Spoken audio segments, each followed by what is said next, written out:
To conduct a meet with students, it needs to be run through Google Classroom. This is how to get that set up.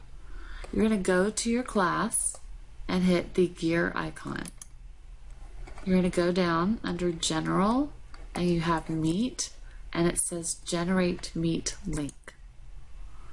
You're only going to have to do that once. If you'd like to copy that link or reset it, use the drop down arrow to see those options. Visible to students, once you've generated your link, it is automatically turned on. You're going to want to turn that off until right before you have your meet. So once that's done, you're going to click Save. So when it's on, you're going to see a link here, and you're also going to see an icon under classwork here to join Meet, so you know that kids can't see it if you don't see it there. Right before your Google Hangout with your kids, you're going to hit back on your gear icon, you're going to scroll down and turn Visible to Students on and click Save.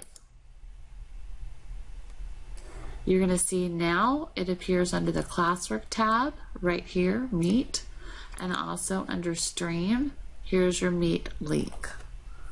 So you're going to click on that link and launch your meeting. When you're done with your meeting, you're going to make sure you're the last person in the room. Please do not leave students in the meet before you do. That way you know that nobody else is meeting in your space.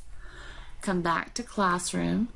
Go to your gear icon, scroll down, and you are going to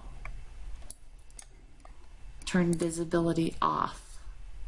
For extra measure at this point, we're asking that you do the drop down and reset your link, and then click Save. That is no longer now on your stream or your classwork.